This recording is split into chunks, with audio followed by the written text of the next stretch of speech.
এই মুহূর্তে দেশ বিদেশ ও রাজ্য থেকে আসা সবচেয়ে জরুরি এবং গুরুত্বপূর্ণ খবরগুলো নিয়ে আমরা হাজির।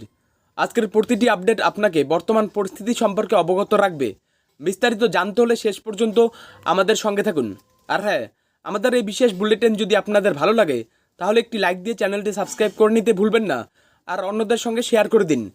চলুন দেখে নিই আজকের প্রধান খবরগুলো। আন্তর্জাতিক অঙ্গনে আজ একাধিক গুরুত্বপূর্ণ ঘটনা।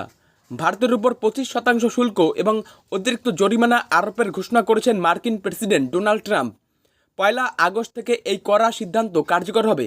এখানেই শেষ নয়, ট্রাম্প আরও একবার ভারতকে খোঁচা দিয়ে বলেছেন ভারত এবং রাশিয়ার অর্থনীতি মৃত। এদিকে পদ্মাপাড়ের রাজনীতিতে বড় খবর, বাংলাদেশের প্রাক্তন প্রধানমন্ত্রী খালেদা জিয়া আসন্ন সংসদ নির্বাচনে প্রতিদ্বন্দ্বিতা করবেন, এমনটাই জানালেন বিএনপি নেতা। রাজ্য রাজনীতিতে আজ একাধিক উত্তপ্ত পরিস্থিতি। পশ্চিম মেদিনীপুরের বন্যা বিধ্বস্ত ঘাটাল পরিদর্শনে গিয়ে ঘাটাল মাস্টার প্ল্যান নিয়ে মুখ খুলেছেন সাংসদ দেব। তিনি এই প্রকল্পের বাস্তবায়নে কেন্দ্রের ভূমিকা নিয়ে প্রশ্ন তুলেছেন। অন্যদিকে রাজ্যের রাজনীতিতে ফের দুর্নীতির ছায়া। প্রাথমিক দুর্নীতি মামলায় এনফোর্সমেন্ট ডিরেক্টরেট অর্থাৎ ইডির তলব ফের এড়িয়ে গেলেন বোলপুরের তৃণমূল বিধায়ক চন্দ্রনাথ সিনহা। আর হুগলির কোন্নগরে প্রকাশ্য রাস্তায় কুপিয়ে খুন করা হয়েছে এক দাপুটে তৃণমূল নেতাকে, যা এলাকায় তীব্র চাঞ্চল্য সৃষ্টি করেছে। সংসদ থেকে রাজ্য সরকারকে তীব্র আক্রমণ করেছেন বিষ্ণুপুরের বিজেপি সাংসদ সৌমিত্র খা। তিনি তৃণমূলকে সরাসরি নাট্য কোম্পানি আখ্যা দিয়েছেন। এই সমস্ত খবরের বিস্তারিত বিশ্লেষণ এবং আরও অনেক গুরুত্বপূর্ণ তথ্য নিয়ে আমরা হাজির হচ্ছি এখনই। তাহলে চলুন আর দেরি না করে সরাসরি চলে যাই আজকের বিস্তারিত খবরে। ব্রেকিং, ঘাটাল মাস্টার প্ল্যান নিয়ে দেবের বার্তা। বন্যা বিধ্বস্ত পশ্চিম মেদিনীপুরে সাংসদ। দর্শক, এই মুহূর্তে পশ্চিম মেদিনীপুর থেকে এক বড় খবর। ঘাটাল মাস্টার প্ল্যানের বাস্তবায়ন নিয়ে আবারও সরব হলেন তৃণমূল সাংসদ দেব। বন্যা বিধ্বস্ত ঘাটাল পরিদর্শন করে তিনি কেন্দ্রের বিরুদ্ধে এক গুরুতর অভিযোগ তুলেছেন। দেবের অভিযোগ, ঘাটাল মাস্টার প্ল্যানের জন্য কেন্দ্রীয় সরকার যথেষ্ট টাকা দিচ্ছে না, যার ফলে এই বহু প্রতীক্ষিত প্রকল্পের কাজ থমকে আসে। তিনি বলেন, শুধুমাত্র রাজনৈতিক কারণে এই প্রকল্পটি আটকে রাখা হচ্ছে, যার সরাসরি প্রভাব পড়ছে এলাকার সাধারণ মানুষের ওপর, যারা প্রতি বছরেই বন্যার শিকার হন। সাংসদ আরও উল্লেখ করেন, এই প্রকল্পের জন্য প্রয়োজনীয় অর্থ কেন্দ্রের কাছে থাকলেও তা আটকে রাখা হচ্ছে। তার মতে, কেন্দ্রীয় সরকারের এই ফান্ড আটকে রাখার রাজনীতি শুধু ঘাটাল মাস্টার প্ল্যান নয়, বাংলার আরও অনেক গুরুত্বপূর্ণ প্রকল্পের অগ্রগতিকেও বাধা দিচ্ছে। দেবের এই মন্তব্যের পর ঘাটাল মাস্টার প্ল্যান নিয়ে কেন্দ্র ও রাজ্য সরকারের মধ্যে রাজনৈতিক টানাপোড়েন আরও বাড়বে বলেই মনে করা হচ্ছে। এখন দেখার, এই অঞ্চলের মানুষ কবে বন্যার কবল থেকে স্থায়ী মুক্তি পায় এবং এই প্রকল্পের কাজ দ্রুত শুরু হয় কিনা।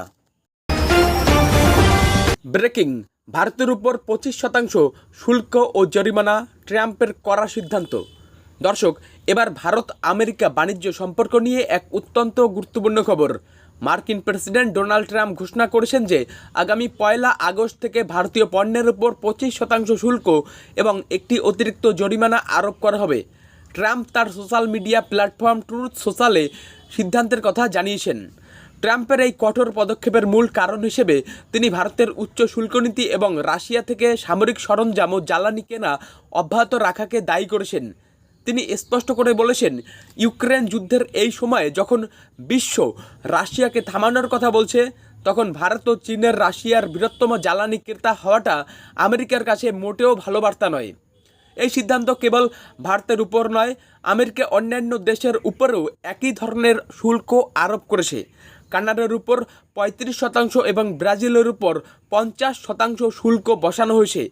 এতে বোঝা যাচ্ছে ট্রাম্প প্রশাসন বিশ্বজুড়ে বাণিজ্য ঘাটতি কমাতে এবং নিজেদের স্বার্থ রক্ষায় কড়া অবস্থান নিচ্ছে। এখন দেখার, ভারতের অর্থনীতিতে এই শুল্কের কী প্রভাব পড়ে এবং ভারত সরকার এর বিরুদ্ধে কী পদক্ষেপ নেয়। ব্রেকিং, বাংলাদেশের রাজনীতিতে বড় খবর, খালেদা জিয়া লড়বেন সংসদ নির্বাচনে। দর্শক, এবার পদ্মাপাড়ের রাজনীতি থেকে এক বড় খবর। বাংলাদেশ জাতীয়তাবাদী দল অর্থাৎ বিএনপি নেতা আব্দুল আইয়ার মিন্টু জানিয়েছেন, বাংলাদেশের প্রাক্তন প্রধানমন্ত্রী খালেদা জিয়া আসন্ন জাতীয় সংসদ নির্বাচনে প্রতিদ্বন্দ্বিতা করবেন।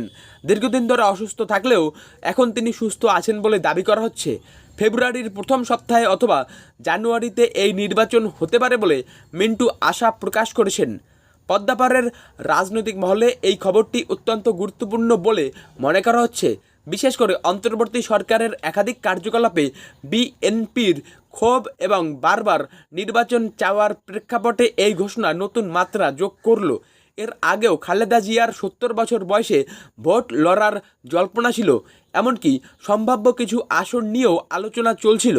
২০২৪ সালের জুলাই আগস্টে বাংলাদেশের রাজনৈতিক পরিস্থিতি নাটকীয়ভাবে পরিবর্তিত হয়েছিল, যখন কোটা বিরোধী আন্দোলনের পর তৎকালীন প্রধানমন্ত্রী শেখ হাসিনা দেশ ত্যাগ করেন এবং সেনা তত্ত্বাবধানে অন্তর্বর্তী সরকার গঠিত হয়।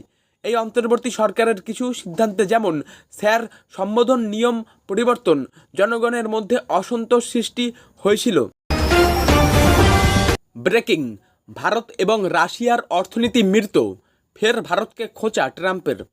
দর্শক, এবার আন্তর্জাতিক রাজনীতিতে মার্কিন প্রেসিডেন্ট ডোনাল্ড ট্রাম্পের এক বিস্ফোরক মন্তব্য নিয়ে আরও একবার বন্ধু ভারতকে খোঁচা দিলেন ট্রাম্প।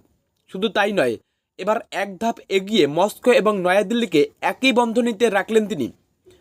এদিন সমাজ মাধ্যম ট্রুথ সোশ্যালে একটি পোস্ট করে মার্কিন প্রেসিডেন্ট দাবি করেন, ভারত এবং রাশিয়া উভয় দেশের অর্থনীতি মৃত।